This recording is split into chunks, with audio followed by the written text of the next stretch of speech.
बिहार के भागलपुर में इन दिनों कोर्ट के आदेश के बाद कुर्की जब्ती वारंट और इश्तेहार का सिलसिला जोर पकड़ लिया है। शायद बिहार में ईडी और सीबीआई की तरह कार्रवाई की जा सकती है।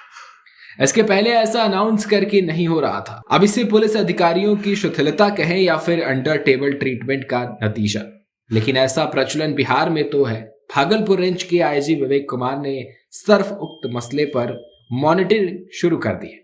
भागलपुर, बांका और नौगछिया से अच्छे परिणाम देखने को मिले हैं। पुलिस 2 दिनों में 56 जगहों पर वारंटियों के घर कुर्की जब्ती कर चुकी है। वारंटियों के 50 घरों पर इश्तेहार चिपकाए गए और 100 से ज्यादा आरोपियों ने कोर्ट में सरेंडर किया है। एक ड्राइव आपने चलाया था सर, केस की पेंडेंसी को कम करने के लिए, वारंट के खिलाफ, भगोड़े के खिलाफ, 1 महीना पहले। अब उसका क्या फल नतीजा है? ये वारंट के संदर्भ में तो अभी आपको बताया ही है कि लगातार इस ड्राइव से कई हज़ार वारंट्स के निष्पादन हुए हैं, कुर्कियाँ हुई हैं, इश्तिहार मिला हुए हैं और बहुत अभियुक्तों के द्वारा माननीय न्यायालय के समक्ष उसमें सरेंडर करके रिकॉल भी दिए गए हैं।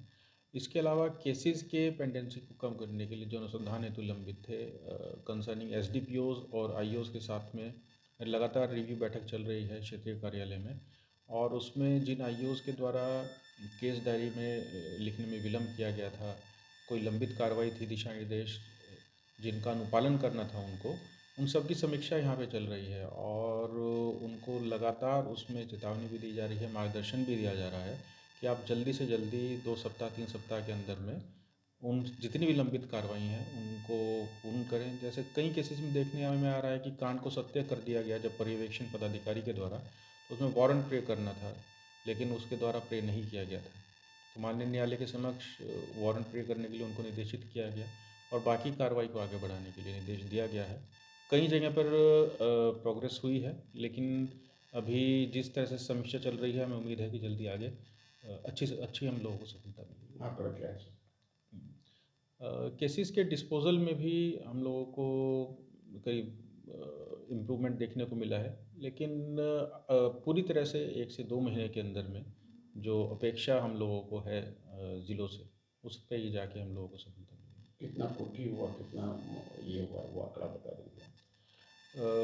कुर्की का अभी जो रिसेंट वाला एस ड्राइव है, कल आप देख रहे थे कि एस ड्राइव जो चला है उसमें 50 से ऊपर इश्तेहार तामिला हुए, 56 कुर्की हुई, उसमें भी कुछ लोगों के द्वारा सरेंडर किया गया माननीय न्यायालय के समक्ष में जाकर, और नॉन बेलेबल वारंट भी है, वो 100 से ऊपर नॉन बेलेबल वारंट्स का भी तामिला किया गया। इसका क्या समाज पे असर होगा अच्छे नतीजे लेने?